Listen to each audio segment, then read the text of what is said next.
Assalamualaikum warahmatullahi wabarakatuh. Welcome back to my channel. Kembali lagi bersama gua Rian dari Copang Aquatic. Tapi nggak akuatik banget.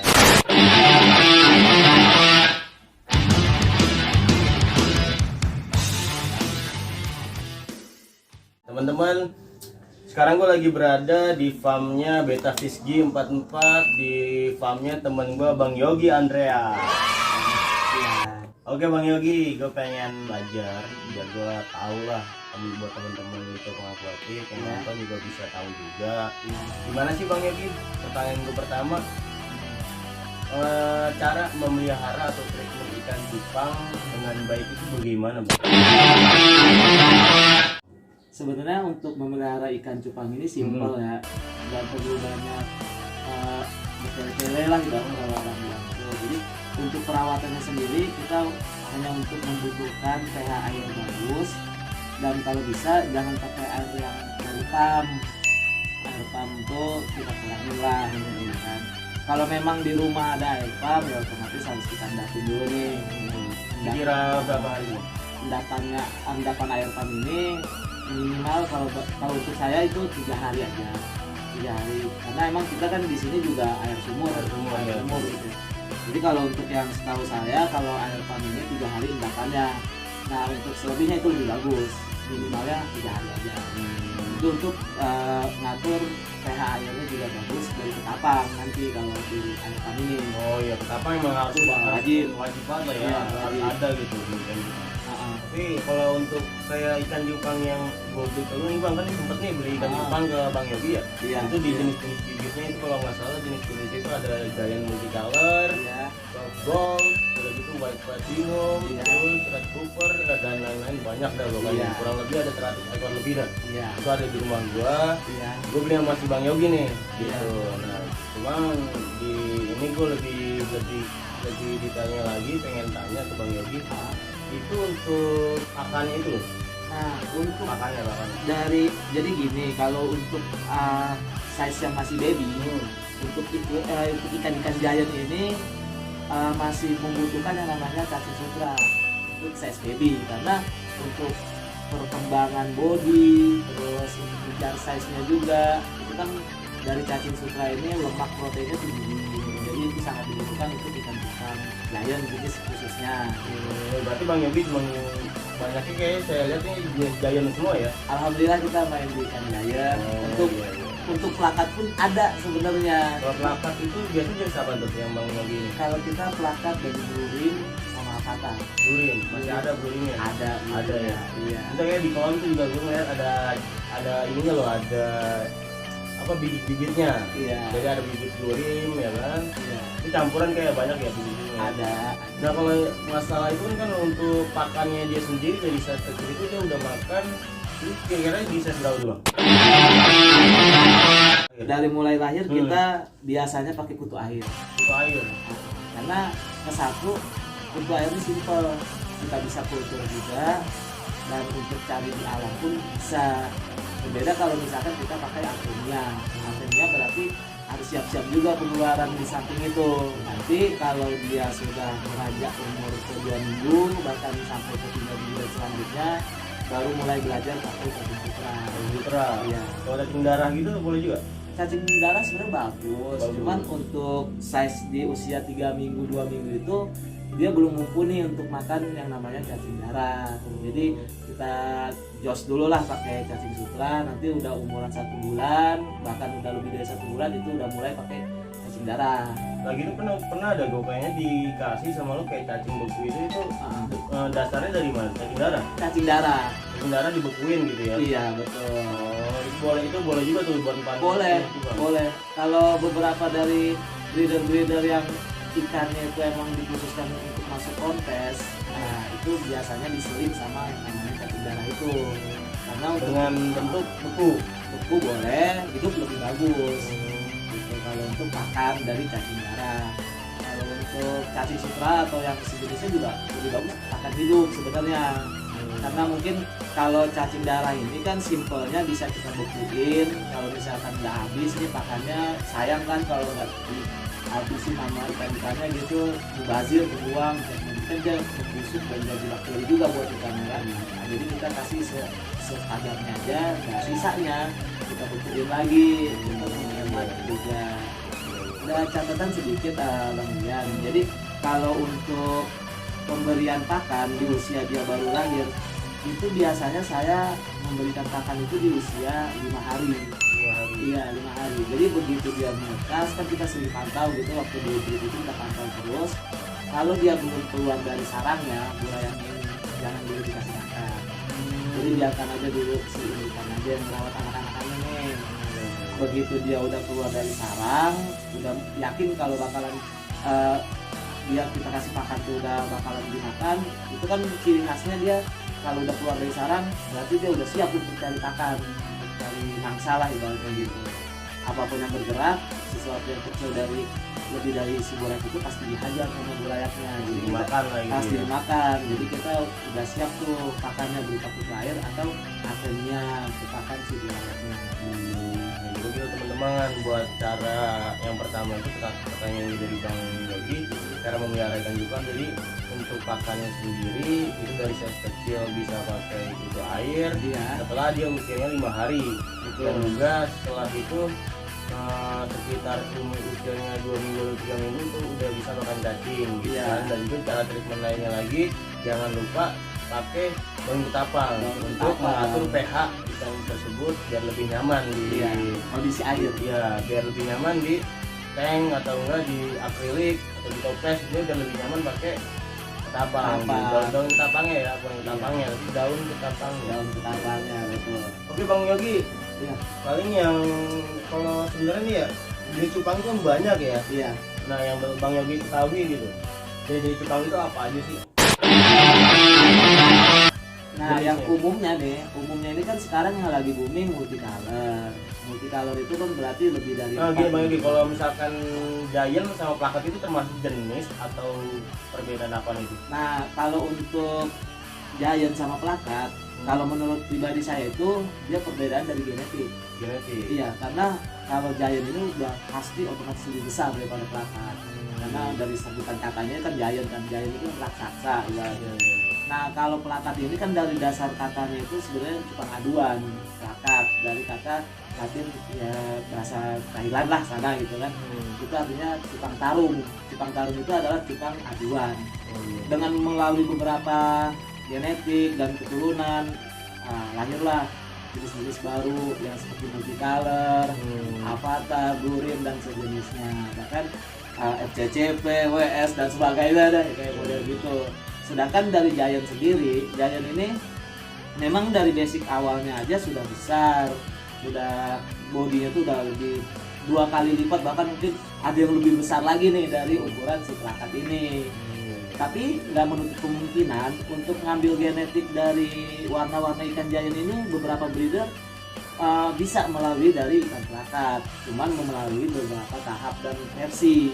Karena dari ciptakan genetik baru dari plakat ke giant ini, kita melalui beberapa tahap seperti F1, F2, F1, F2 ini adalah perkawinan antara indukan dan anakannya itu.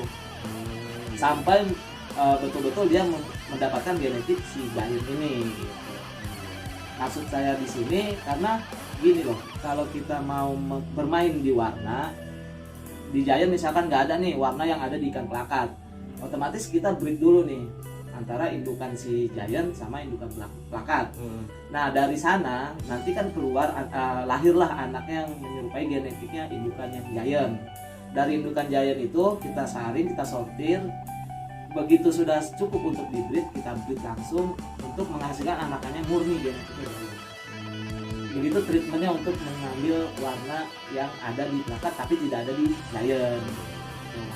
Nah itu untuk perbedaan genetik ya, bukan Untuk ya? perbedaan genetik. Nah, kalau buat di jenis-jenis itu yang Bang Yogi punya itu biasanya jenis apa nih di Bang Giant? Kalau saya pertama pasti itu multicolor ya. Multicolor tuh memang udah dominan. Booming banget tuh multicolor. Banget iya.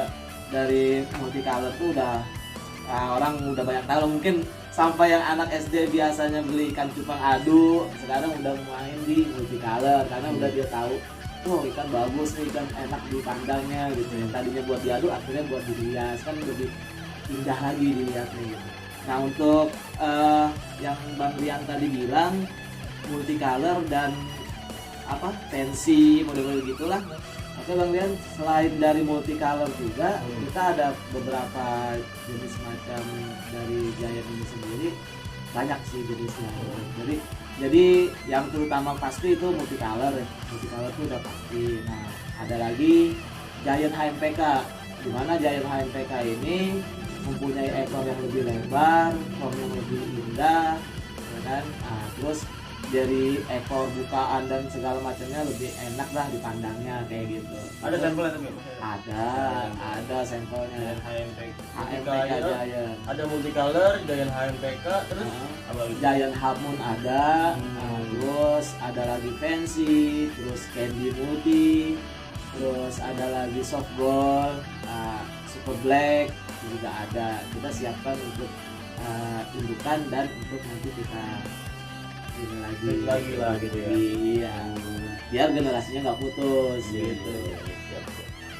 Oke, jadi beberapa jenis yang Bang Yogi miliki ya, walaupun nggak bisa lah kalau kita sebutin semua jenis ikan di dunia ini kayaknya susah banget gitu ya kan, bisa-bisa durasi bisa sampai 1 harian gitu kalau kita semua jenis itu kita sebutin. Nah di sini beberapa jenis aja yang Bang Yogi disebutkan. Nah Bang Yogi, kalau untuk tahap selanjutnya nih pertanyaan gue, gimana caranya untuk nge-breed ikan cupang sendiri itu gimana tuh? Kalau untuk nge-breed kita simpel sebenarnya. Kita cukup siapin wadah yang mumpuni, karena kan Giant ini untuk size indukan itu kan agak besar ya, 5 cm sampai ke 6 cm, bahkan ada yang lebih dari 5 cm. Nah itu kayak kalau misalkan plakat, biasanya kalau plakat itu dia size-nya itu dihitung dengan cara kayak misalkan ada hitungan M atau M plus atau enggak M minus atau enggak L gitu. Nah ini kalau dibuat Giant sendiri tuh hitungannya gimana tuh? Kalau untuk Giant kita main di hitungan BO. BO ini kan body only, dimana body only ini diukur dari headnya, ujung pangkal kepala ya, sampai pangkal ekor aja. Jadi nggak keseluruhan ekornya yang diukur. Nah BO ini terdiri dari beberapa senti ukuran panjang si indukan Giant ini. Berarti tetap hitungannya senti lah ya. Senti. Jadi kita dari pangkal kepala ya sampai pangkal ekor, sampai semua ekor itu ya. Iya. Itu body only itu. Body only hitungannya. Nanti begitu kita udah hitung, oh ini udah BO 5, ini udah BO 6, itu udah cukup lah untuk di-breed, untuk dijadikan indukan. Kalau di bawah itu sayang kalau untuk kita breed, nanti takutnya meskipun genetiknya bener Giant, takutnya nanti anakannya nggak sampai ke situ besarnya gitu. Jadi kita fokusin dulu untuk size-nya ini biar terlihat benar-benar Giant genetiknya, baru kita breed. Jadi sangat pengaruh banget ya kalau pengaruh. Untuk ukuran size itu untuk di itu sangat pengaruh ya. Sangat pengaruh. Nah itu biasanya kalau dari ukuran kecil, dari ukuran baru dan netes sampai ukuran BO 5 misalkan itu untuk siap hybrid, untuk udah usia banget nih. Nah itu untuk berapa bulan sih waktunya gitu? Untuk waktunya itu sebenarnya paling normalnya itu bisa sampai 5 bulan. 5 bulan itu untuk mencapai ke 5 cm. BO 5 gitu ya? BO 5 itu umur ikan 5 bulan. Adapun bisa di bawah 5 bulan itu ibaratnya hitungannya raja lubukan. Jadi raja lubukan ini dimana dia lebih besar di antara teman-temannya nih satu lubuk gitu. Nah itu lebih besar dia, itu disebutnya raja lubukan. Biasanya sih raja lubukan sebelum 5 bulan umurnya itu udah besar sampai ke 5 bulan. Nah normalnya ukuran 5 cm itu ya tetap 5 bulan. Kalau untuk 5 up misalkan 5 sampai 6 sampai bahkan ada yang sampai 7 cm itu udah di atas 5 bulan. Dimana di atas 5 bulan itu udah pasti udah siap buat dibreed untuk diternak indukannya. Nah, pastinya harus disiapkan kalau untuk indukan betina sama jantannya itu di ada apa sih, ada fase perkenalan dulu nggak sih itu? Itu dimasukin ke tempat itu berupa box styrofoam kan bisa ya? Bisa. Jadi gini, kalau untuk beternak ikan Giant ini kalau untuk pribadi saya sendiri, saya langsung. Jadi tanpa tahap pengenalan ibaratnya gitu. Adapun beberapa breeder lain itu melalui fase pengenalan dulu, ibaratnya ditaruh dulu nih di dalam aqua gelas atau aqua pop ice kan betinanya, nanti si jantannya biarkan di wadah terbuka untuk wadah pemijahannya gitu. Itu untuk versi mungkin ada beberapa breeder yang seperti itu. Tapi kalau saya pribadi itu langsung, jadi si jantannya ini yang duluan masuk nih ke wadah pemijahannya. Kita biarkan dulu dia beradaptasi dengan air barunya, baru kita masukkan si betinanya. Itu biasanya kalau untuk udah siap hibrid itu ada tanda-tandanya nggak? Nah, untuk kita melihat tanda-tanda si ikan indukan ini udah siap untuk hibrid, pertama kita lihat dulu formnya. Form ini adalah bisa dikatakan stamina si jantan. Staminanya kalau dia ibaratnya sudah strong lah, bukan dari warnanya aja yang strong, tapi kita lihat tuh udah dari cara dia flaring ngedoknya udah bagus, terus dari bukaan ekornya udah memang mumpuni untuk dibreed. Jadi bukan buat dibuka sekat doang gitu, jadi kelihatan oh ini udah emang udah siap nih, udah yakin kita udah buat siap dibreed, udah kelihatan formnya bagus enak, baru kita siapin betinanya. Nah untuk betinanya sendiri kita juga lihat tuh formnya. Biasanya kalau yang bakalan jadi itu si betinanya nimpalin, ibaratnya si jantannya ini flaring ngedok, si betinanya pasti ngedokin lagi. Jadi ada timbal balik dia. Nempet-nempet gitu. Nah, itu dia. Gesek gitu loh. Iya. Kayak orang pacaran gitu ya, dempet ya gitu kan. Iya. Bukan main kejar-kejaran kayak film India ya gitu. Iya, misalkan iya. si betinanya pas disamperin sama ya kan. Kucu-kucu hotai ya kan, kirun makarun. Jadi modelnya seperti itu Bang Rian untuk pemijahan antara indukan si jantan dan betinanya. Dan jangan lupa tuh kita lihat dulu kondisi si betinanya. Apabila si telurnya ini memang sudah cukup untuk dibreed untuk disapir ke jantannya, baru kita lepas betinanya ke wadah si jantan. Nah itu wadahnya tuh airnya air yang udah diindepin kayak misalkan di kolam gitu kan, ditaruh di kolam gitu, atau kalau misalkan taruh styrofoam airnya harus dicampur ini enggak gitu ya, maksudnya air bersih lah gitu. Iya. Nah kalau untuk pemijahan awal kita kalau bagusnya itu air sumur itu udah pasti, karena pH-nya lebih stabil dibanding dari air pump. Maaf kalau air pump itu kan ada mengandung zat kaporit ya kan. Nah kalau air sumur kan stabil ya kan. Jadi bagusnya itu pakai air sumur yang baru, dan sarananya tuh cukup pakai tumbuhan air kalau bisa. Kalau pakai tumbuhan air ini dia lebih bagus untuk menyimpan si telurnya. Kalaupun ada yang pakai plastik ya kan suka ada yang pakai plastik nih Bang Rian, itu pun nggak jadi masalah. Cuman kalau pribadi saya kita pakai tumbuhan air. Nah tumbuhan air itu kayak berubah bentuk Bang, kayak frogbeat gitu ya? Seperti frogbeat, Amazon frogbeat bisa, atau apu-apu. Bagusnya sih eceng gondok kecil aja yang ini tuh, ada eceng gondok ini atau frogbeat. Amazon frogbeat itu udah bagus buat si sarangnya indukannya nanti. Berarti ntar kalau dia udah mulai week, lupangnya mulai week nih sama latihannya, terus keluar telurnya itu ngambang di atas gitu ya? Iya, ada tanda-tandanya juga. Jadi kalau dia sudah mulai bikin busa gitu kan, nah terus si busanya ini kita bisa bedain lah antara si telur sama si busanya nanti. Kalaupun udah ada busa terus ada kelihatan seperti bintik telur, itu diangkat aja betinanya nih, betinanya diangkat, itu tandanya si betina ini sudah selesai nih mengeluarkan telur. Dan tandanya kalau dia sudah selesai mengeluarkan telur, dia akan menjauh dari sarangnya, dan si jantan ini tetap menjaga sarang dan telur-telurnya. Berarti yang jagain jantannya Bang Ria, bukan betina. Berarti kasih sayang ayah sepanjang beta gitu. Nah isi 44 gitu. Berarti selama ini gue baru tahu itu kalau untuk menjagain telurnya, menjagain anak-anaknya, Jepang itu berarti jantannya bukan betinanya. Jantannya, iya. Karena yang gue tahu kan kasih ibu sepanjang beta, nah tapi kalau di Jepang ini kasih ayah sepanjang beta gitu.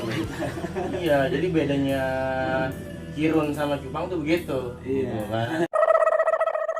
Nanti setelah sudah diangkat betinanya nih pemirsa, baru deh didiemin tuh selama 4 hari aja si jantannya untuk merawat si telurnya ini dan sampai ke anakannya nanti. Untuk membedakan si telurnya ini sudah menetas, Nah itu berapa hari tuh Bang?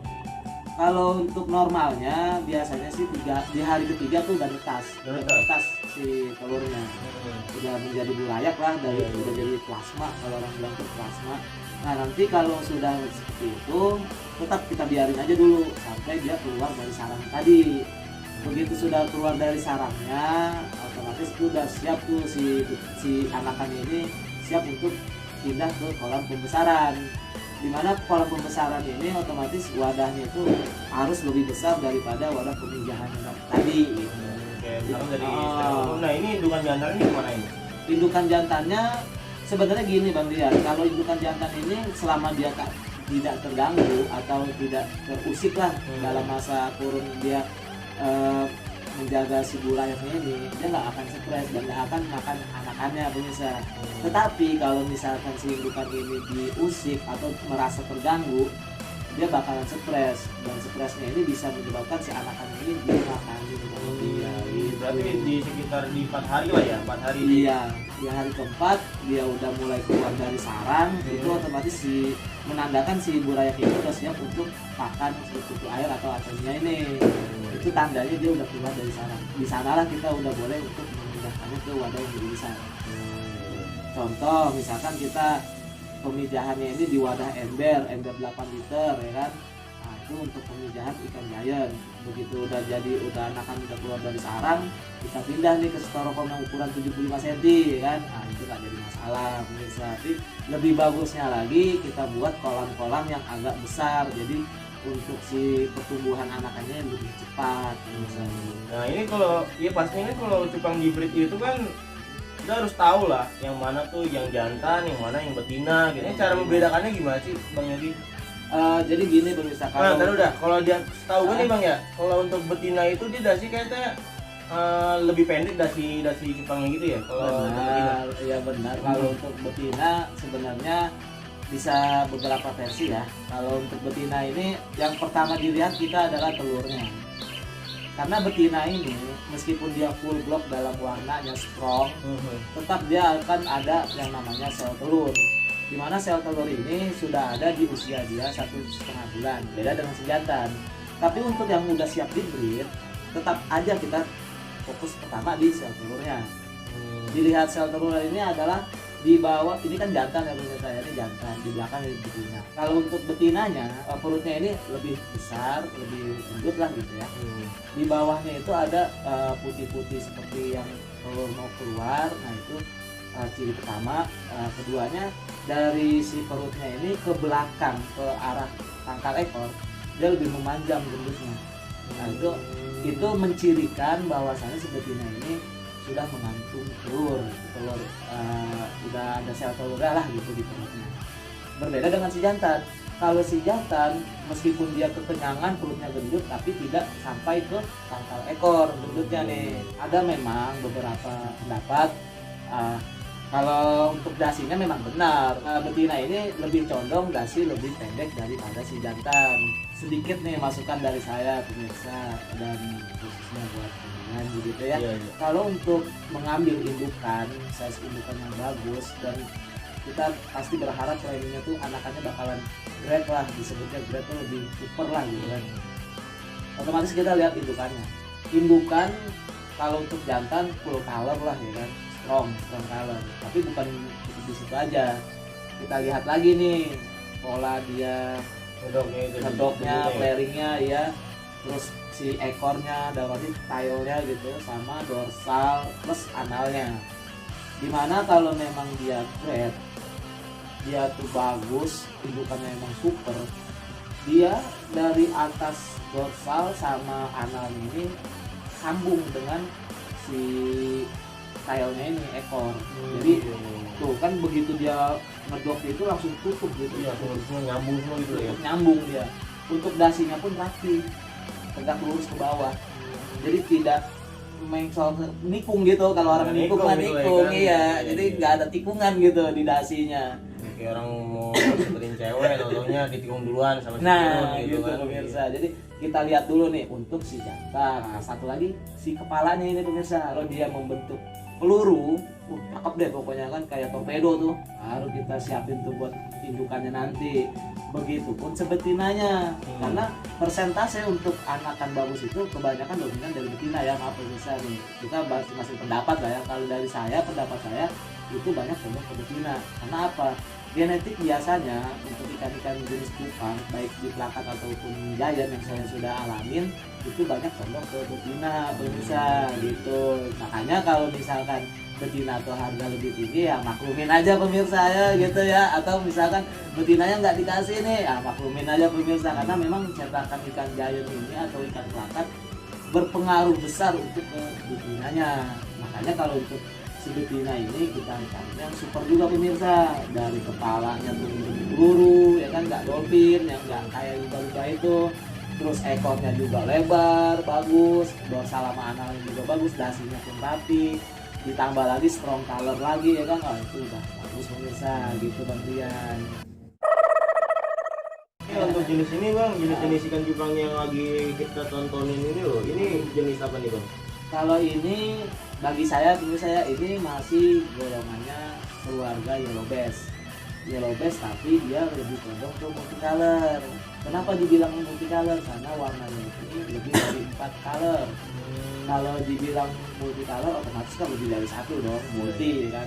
Nah kalau misalkan dia cuma ada 3 warna, nah 3 warna tuh belum termasuk multicolor ya pemirsa. Mohon maaf nih, beberapa pendapat ada yang mengatakan itu multicolor, tapi kalau bagi saya pribadi lebih dari 4 warna itu yang disebut multicolor. Kalaupun ada yang di bawahnya itu misalkan cuma 2 warna, itu bisa bicolor atau marble ya kan. Nah masing-masing pendapat dah tuh. Tapi kalau untuk multi sendiri itu udah pasti lebih dari 4 warna. Oke, mungkin teman-teman sampai sini dulu pembahasan kita. Terima kasih juga buat Bang Yogi, buat Iya Bang Rian, siap. Buat teman-teman yang juga bantu kita bikin konten ini, makasih banyak. Makasih banyak Bang Yogi buat jamuannya, kopinya, dan juga tempatnya. Edukasinya sangat penting banget. Ya patut kita pelajari, semoga juga bermanfaat buat teman-teman Cupang Aquatic. Amin. Gitu ya. Mungkin di sini aja cukup.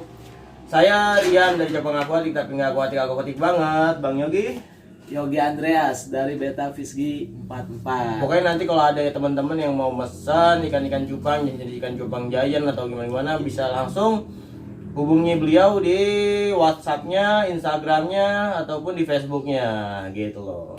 Oke, semuanya teman-teman kita mohon maaf apabila ada kesalahan dari kami. Ini cuma sekedar pembahasan edukasi pendapat kami aja. Iya. Kurang lebih mohon maaf. Kita semua pamit undur diri. Assalamualaikum warahmatullahi wabarakatuh.